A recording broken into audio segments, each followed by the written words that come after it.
Good morning, I'm Jessica Lovell. Today we bring you an encore presentation of one of our very favorite programs. We'll still be live with you this summer, Monday, Wednesdays, and Fridays, and then come September, we'll be back with our regularly scheduled programming. Until then, enjoy this encore presentation and make it a great day. They did quintuple bypass, and I'm like, oh, like I hadn't even heard of that. 5 different arteries all getting clogged. How do surgeons pull off a quintuple bypass?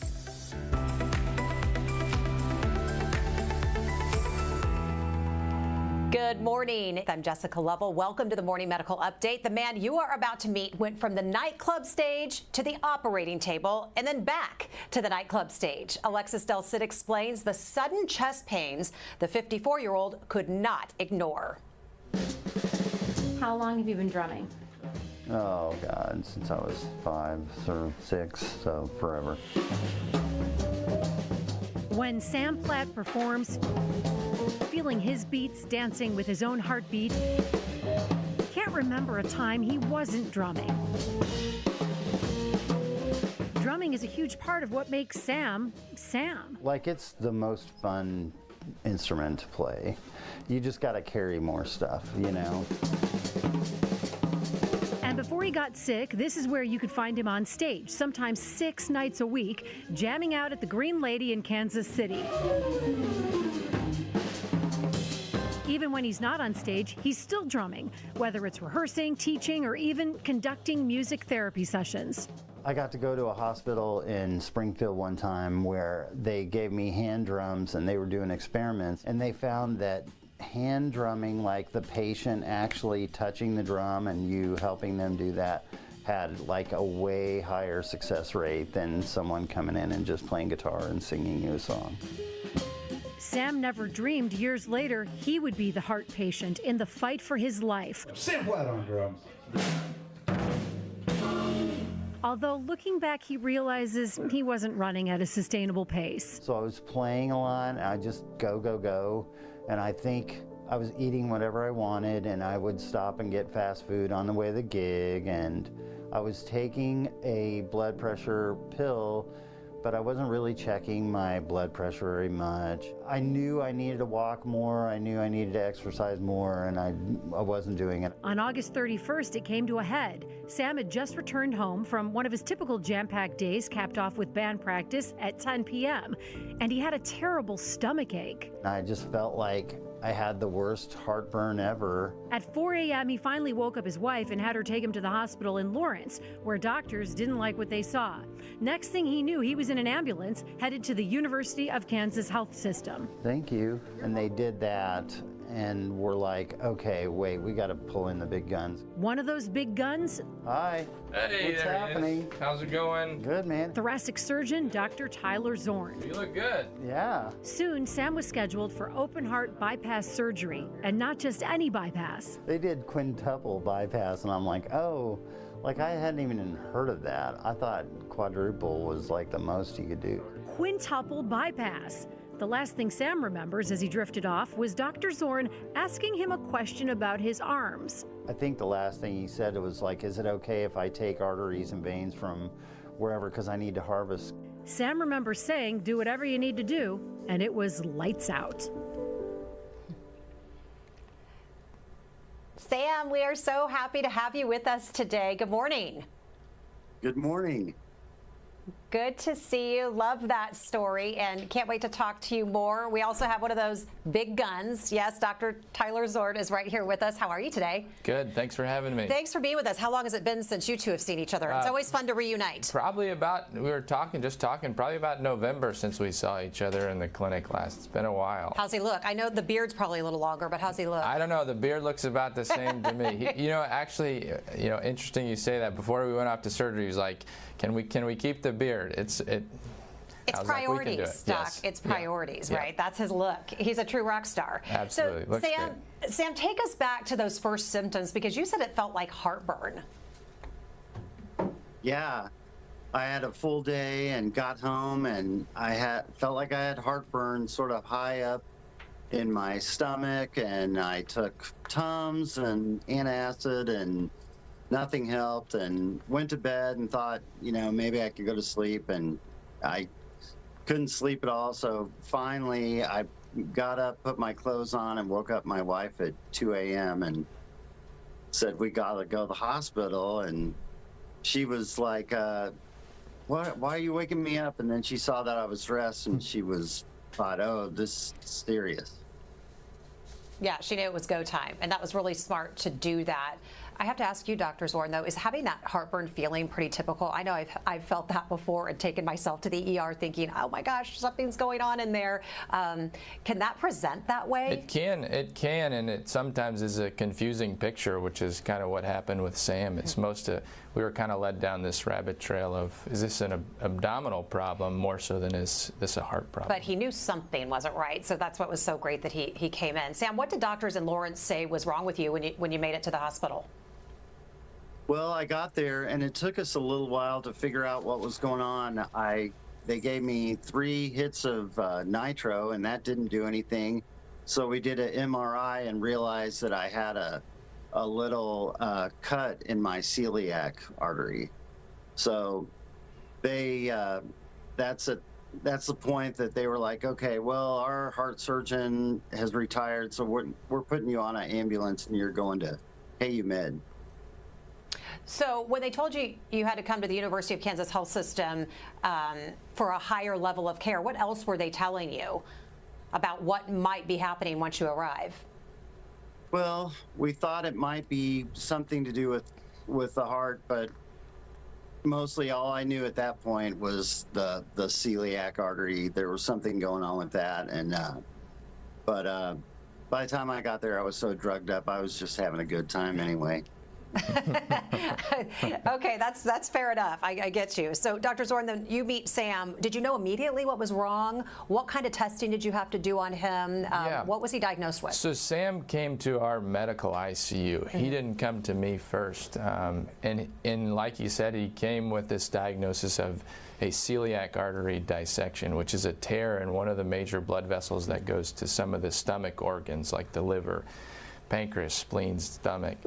And so that kind of, that was one problem that he came with in his principal diagnosis that the medical ICU was treating. But they did a great job in not just treating that one problem, but making sure all organ systems were in check. And so they checked and trended labs such as a troponin, which showed that level continued to go up, which can go up when you have heart and muscle injury due to a relative lack of blood flow down the coronary arteries to the heart. So we have some video.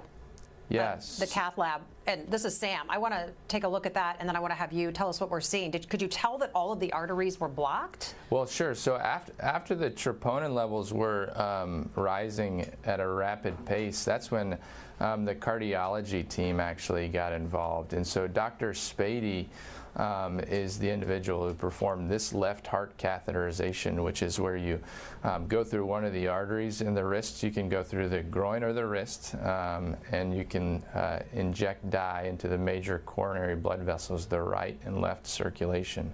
And when you look at these vessels, you can see blood filling those arteries, the right and left arteries, and you can see where narrowing occurs and what vessels are critically blocked. And at this point, you have to make a decision about what the next steps in therapy are. Because so those don't look blocked from my eye. You're saying that the fact that it's thick and then it gets thinner, that's showing the blockage. Yeah, it shows you the degree of narrowing. And if you probably slow them down and magnify it a little bit, you could see some of those blockages. Okay, so you knew right away that we're looking at a quintuple bypass surgery, correct? Well, Dr. Spady knew right away that the options, were to intervene from a stent perspective, or he needed to engage the cardiac surgery team. But he also realized that when you have this many blockages, multiple stents are not really a great option. So cardiac surgery is really the best route to go, and that's where we get involved. And yeah, we examine the cath, the left heart cath, and we can kind of tell relatively how many bypasses one needs. Okay, but you find out you need 5, not 1, not 2, 3, or 4, but 5. And when you look at this, is it like, oh wow, we got to come up with a plan and quickly. What's going on as far as the planning and how soon you can get him? Sam was relatively stable when he arrived at the hospital, and the most important thing was figuring out, well, is the celiac artery dissection a problem? And over the course of days with treatment and anticoagulation, that seemed to settle out. And then we like to give patients that have had he had a heart attack, you know, with the rise in troponin that he had. We like to give patients a little bit of time to settle out before we take them to the operating room, given his relative lack of stability. So what is a bypass? What are you doing in there? Yeah, so a bypass surgery, you know, it's been around for a number of years, about 50 years now, and essentially what you're doing is routing blood flow around the blockages, taking native blood vessels, either the vein from the leg or the artery from the chest wall, to reroute that blood flow. So Sam, before you had to go to the hospital, were you thinking much of your heart health? No, not at all. I had just like 3 months before that started on a high blood pressure pill, but that was it. Did you ever feel like something was going on in your heart? I think people listening want to know, what should I be feeling in my body? Did you feel like your heart was changing? I know you were on blood pressure medication, correct? Right, but I was just on the minimum. But no, I didn't notice it at all. I think I had just gotten used to like my living at that higher BPM, you know, just I was used to my blood pressure being that fast. So after the surgery, when I got blood pressure medication, I felt really slow and kind of tired because I just wasn't used to what the way your heart is supposed to be working. Right, and that's a big problem when people just get used to living the way they live, right? Yep. So it's hard to tell those some of those symptoms. But how rare is a quintuple bypass? I don't do them that frequently. You know, it's really not the number of bypasses one gets during their surgery. The main point is that you revascularize all the areas that are blocked that you can possibly do. And so in Sam's case, it just happened to be 5. And I think it was important for him, given the fact that he's on the younger side, to revascularize as many areas of his heart that was possible. So you said you needed to harvest, we heard that in the story before, harvest a vein for each bypass. What part of the body are you harvesting from? How does that work? So it's not necessarily all veins. Okay. Our team usually works in tandem with PAs, physician assistants in the operating room, and so we harvest an artery from the chest wall. The left internal mammary artery is what the surgeon normally works on. And in tandem, our physician assistants work to harvest the vein from the leg. It's the saphenous vein. It's a superficial vein that you can do without. We are finding that in patients, when we use more arterial grafts, like the artery from the chest wall, we can use the radial artery from the arm. We're finding that these grafts are more durable, that can add a mortality benefit, meaning people live longer. That this is a good route to go. So it's harvesting like its own little mini surgery within the bigger picture, and are you doing that all in tandem? Or? I consider that kind of step 1 of coronary artery bypass surgery, because you really can't do the main part of the surgery until you have good quality conduit to construct your bypass grafts with. So we've got more questions coming up for both Dr. Zorn and Sam, so make sure you get your questions sent in to us on YouTube, Facebook, and the Medical News Network. You can find links to those right there on your screen. All right, Doc Hawk, an interesting headline for you. Want to hear what you have to say. So as reported by the journal Nature, the World Health Organization, they've abandoned, basically given up their search for what caused COVID-19 in the first place. WHO researchers visited Wuhan, China 2 years ago. Their leading theory back then was that it jumped from bats to humans, but now there's not much going on, and there's not much of an official follow-up on that theory. So, Doc Hawk, why are they giving up the search? Yeah, I mean, I think mostly it's logistical and political issues, especially dealing with the amount of information ability to be gained from China and what they will release. I think that is part of it. A lot of this really does tend to be political and logistical. We do, our best theory and the best data to support that, the best evidence to support that through many publications is that yes, it was probably the virus probably went from bats to an intermediary animal and then to humans. More than likely, it did originate from that Wuhan market. There were 2 very good published articles in the end of last year that corroborated a lot of that. So again, the best evidence we continue to have is that it was a spillover event, and probably actually multiple spillover events around that Wuhan market area. There really is not much other data to suggest any other either accidental nor purposeful release from that Wuhan Institute of Virology. But knowing exactly where the virus came from, does that really mean much for all of us, the general public, or is it really just something infectious disease docs like you really care about? Yeah, I think that's an important point. I don't think it's exactly where it came from, and we may not, because there may have been recombination events of a couple different viruses creating this virus that are frequently found or can be found in the bat population. I think we need that umbrella approach, though, understanding that there are many, many other viruses that can spill over, especially from bats themselves. And so I think we really need to get those good scientific research and public health resources and finances up to date so that we can be having that active surveillance, understanding what is likely to happen or what are other possible spillover events that might happen. So I don't think the specific area, but we know that other coronaviruses very similar to SARS-CoV-2 have been found in different areas around the world, and especially around China as well. But knowing the specific, I don't think is as important as continuing the research and the surveillance to help prevent further events in the future. All right, Doc Hawk. Let's get back to our questions. Dr. Zoran, how long was the surgery? You mentioned the teamwork, but tell us what it looks like when something like this is going on in the OR. I think Sam's surgery is probably around 3.5 to 4 hours. And the teamwork is really something else in a cardiac surgery operating room. It's really, I can even remember the first time I just observed a cardiac surgery case, the orchestration that occurs to make one of those operations work was incredible. And so, for my team, it's a physician assistant or a cardiac surgery fellow that works as my assistant.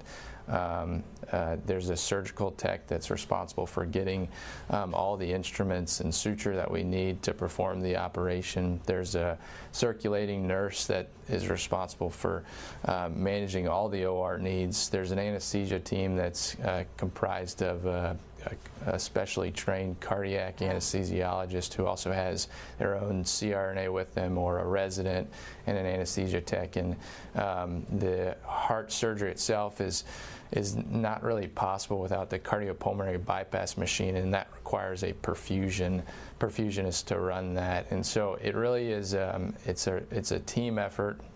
That's why I went into the field. And it really takes the team being in sync to deliver really good care, especially in difficult situations. I'm envisioning this like well-orchestrated dance, choreographed. Everybody knows their role and knows where to be at the right time. Yes. Something we were talking about before we went on this morning was actually getting the heart. No way to show the gratitude of a heart donor and their family. But when that heart is available to be transplanted, tell us about how that goes down. Because you were saying sometimes you actually go get the heart and bring it. Yeah, there's it's just kind of switching gears, talking a little bit about heart transplantation. So, when you have recipients that need a heart, you have donors that aren't necessarily in that hospital. So it requires a donor team to go out and procure a heart and bring the heart back to the hospital where a recipient's at for the implantation. So. Yeah, but I think it's interesting. I thought you were just standing in the OR and the heart just kind of shows up. No. You actually go. There's no FedEx for the heart or drone. You go get it. You've been on a plane to go get it. You said you've been in the car. Somebody drives you to go get it, and you make sure that heart is taken care of all the way till it gets to a patient like Sam. That's really kind of amazing. That was a big moment for me this morning. Thank you for sharing that. I thought somebody else was doing all that for you. So, so Dr. Zorn, is it true that a bypass doesn't last forever? Will Sam have to go back in and have more work done on his heart? Well, I hope not. I would hope that the arteries that we bypassed in Sam's heart last for a long time. So the left internal mammary artery and the radial artery should be very durable, long-lasting grafts. The vein grafts, not so much, and that's right. So at about 10 years, probably about 60% of the vein grafts that we place on patients are still patent, still have blood flow, and that's looking at nationwide data. So, but there are things that you can do, proper vein harvesting, good handling of the vein, and good surgical technique that I think can reliably raise that number from 60% to higher. And then, as those vein grafts go down or stop working, it doesn't necessarily mean that he needs another intervention. It certainly doesn't necessarily mean he needs surgery. And so it just at that point will depend on how he's doing from a clinical standpoint, how his heart is functioning, whether or not he will need any kind of intervention in the future. And it's my hope that for Sam that he never ends up in the cardiac surgery OR as a patient. Yeah, we want to keep him on the stage, behind his drum set at all times. So, but bypass has been around 50 years. I mean, it must have come a long way in 5 decades. I think it's still a pretty standard operation, but like we said, first all veins were being used, then we learned about the benefit, durable life-saving benefit of the left internal mammary artery, and as we continue to kind of evolve our thinking about how we do bypass surgery and results, we kind of change what conduit we use to help patients more. You think it's standard and ordinary, but we don't think what you do is ordinary. So you hang out with really brilliant people like yourself all the time. So we love to hear from you. So I have to ask you, Sam, what has recovery been like for you? Are you back to 100% yet? I feel like I am. It's been great. I mean, I started physical therapy a couple of weeks after getting out of the hospital, and everybody there was just fantastic and got me on a really good regimen of walking and exercising. And then once I finished that, I joined our community center in Eudora, and so they have all the gym equipment and everything I need there, and I'm walking about 5 days a week, and shoot baskets in the gym there, and so everything's been going really well. Nice. When's your next gig? Are you playing soon? You playing tonight? Of course. Yeah, tonight. Ex-Passionates are playing at Record Bar tonight. So. Nice. Where else do you play? When else do you play so people can come find you? Saturday night, I'm downstairs with my trio at the Orion Room, which is downstairs at Green Lady Lounge. And then that same trio has some more gigs coming up next door at the Black Dolphin. So that's jazz, mostly jazz. But tonight is like a mellow rock band. Nice. Well, we're so happy you're back. I'm sure you are too. I'm sure your bandmates are so happy to have you. Is it nice to see him back doing what he loves? It's unbelievable. It's the reason we do what we do. Yeah. I mean that sincerely. Sincerely. I can't. All right, let's see if we have any reporter. Yeah, Sam, please go ahead. Oh man, if you guys can tell all the nurses and everyone that helped me at KU Med, I just want to thank them so much, and Dr. Zorn and his team. I mean, I never felt like I was in any danger. I was, you're asking me how I felt. Everything seemed fine because they are so organized and everything ran so smoothly that I never felt like I was going to not be back at 100%. So you got to love that. Yes. All right, let's see if we have reporters on the line today. Let's get to our viewer questions. And Jean has a question, and I know we talked about this earlier, but I want to go back to it because I think it's really important. I told you I was having heartburn, and I know, like, for women, sometimes heart attacks can present differently. And I remember going to the ER and going, should I go to the ER? I'm going to have a big bill I'm going to have to pay if it's just heartburn. But what if it's a heart attack? Yep. So I don't want people to not go, but how do you distinguish between the heartburn and the heart attack? Yeah, I mean, I think you know, as Sam you know, appropriately did, he treated himself for indigestion, and yet it didn't get better. And so it's out of the ordinary pain that doesn't get better to your standard regimen that you use when you have those standard. And then at that point, you have to decide, you know, do I need to seek professional help? And that's either in a clinic or that's in an emergency department. But I think out of the ordinary symptoms that don't go away with, standard therapy, you should get checked out. Don't wait too long. Allie wants to know, is there an age range that you can age out of being able to have bypass surgery? That's a good question. There's a lot that goes into deciding whether somebody is fit enough for cardiac surgery. Most of the time it's, you know, the concurrent illnesses they bring to the table, you know, how physically fit they are. And certainly patients that are younger, such as Sam, in their 50s, you know, have a lot more reserve in order, you know, to undergo a big operation like it is. But I think it is appropriate to operate on somebody into their 80s if they're in very good health and if it's something that the patient really wants. But I think as your patients get older and the question comes up, you have to really ask yourself, what am I doing? Am I really helping this person? You know, proper informed consent about what the surgery entails, what the risks are, and then what it looks like on the other side. Am I getting them back to what they love doing? Am I getting them back to a quality of life that they would deem acceptable? It's not appropriate enough just to have an alive patient. We can get almost anybody through an operation, but getting them to the other side to a successful outcome, such as getting back to what you love doing, is what we should all be aiming for. Like Sam. Yeah, like exactly. Sam. Janet wants to know, Sam, did you change your diet at all? Absolutely. In the hospital, everything was low salt, low sugar. So I'm still doing that diet. I haven't had any pop or fast food, maybe once or twice since I got out of the hospital. But mainly just really looking at labels and, you know, paying attention. Simple things like when I was in PT, they said, try to every meal have a vegetable on your plate. So like that's helped me a lot.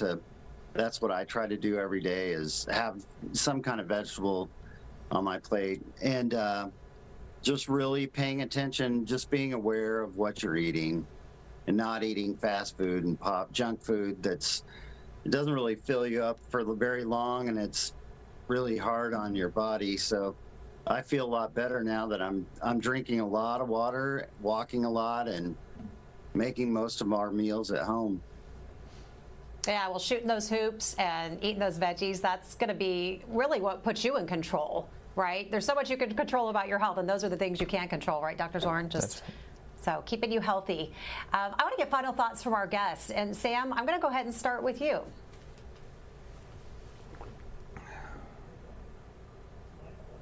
Sam, can you? Yeah, go ahead. Well, I'm just so grateful for everybody at KU Med and my family that helped me do this. I really had no idea that I had any heart problems, so I want to tell everybody to go get your heart checked. Go buy a cheap blood pressure wrist cuff that you can get on Amazon or whatever for $30. It might save your life, you know. And that just don't underestimate, you know, when your doctor tells you to go walk. A little bit of exercise and eating healthier really, I think, goes a long way. And so like Dr. Zorn told me in the hospital, basically I got a new lease on life, so I want to try to make the best of it. Such fantastic advice right there. Thank you so much, Sam. We appreciate you sharing your story with us today. Dr. Zorn, final thoughts. Well, I want to say thank you to Sam.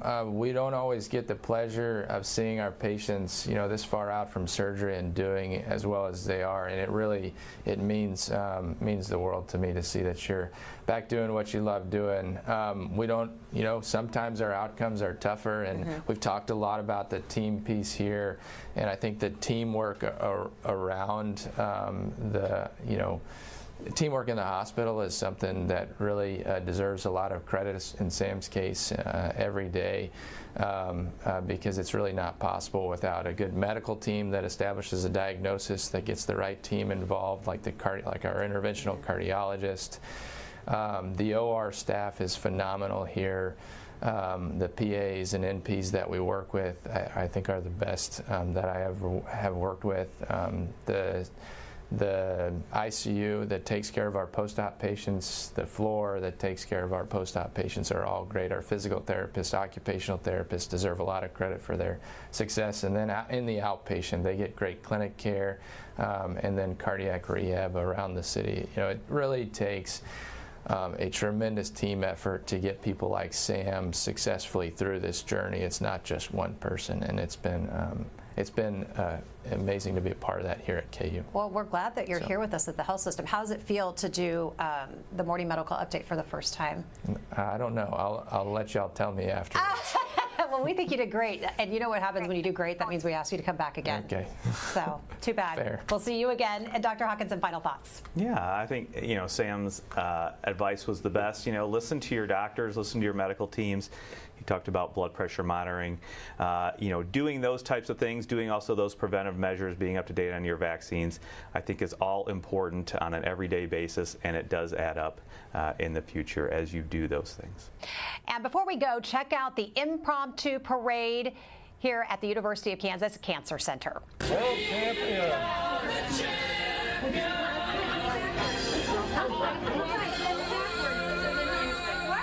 We can't say that enough. We are the champions. A group of loud and very proud health system employees spread their chief spirit, slapping high fives with coworkers and patients. A huge shout out to Gloria Solis, the Senior Director of Nursing for the Cancer Center, for putting together something uplifting for patients, staff, and families who couldn't go to that real downtown parade. So we know they had a great time. Fantastic. And speaking of the real parade, we'll leave you today with some of the sights and sounds from downtown Kansas City yesterday, including our health system doctors riding up on top of those double-decker buses.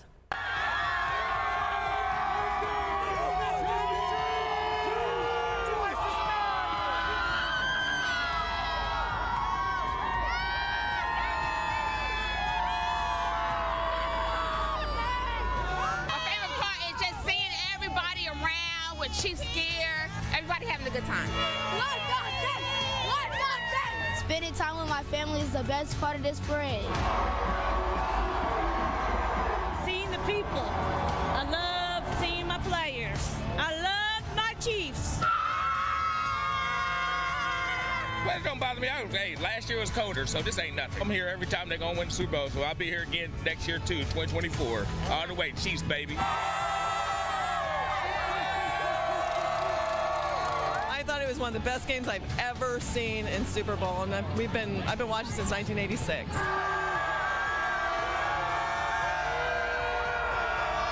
We're champions. We're champions, man. Chief Kingdom. Subscribe to our Morning Medical Update and Open Mics with Dr. Stites podcast. Now, everywhere podcasts are available.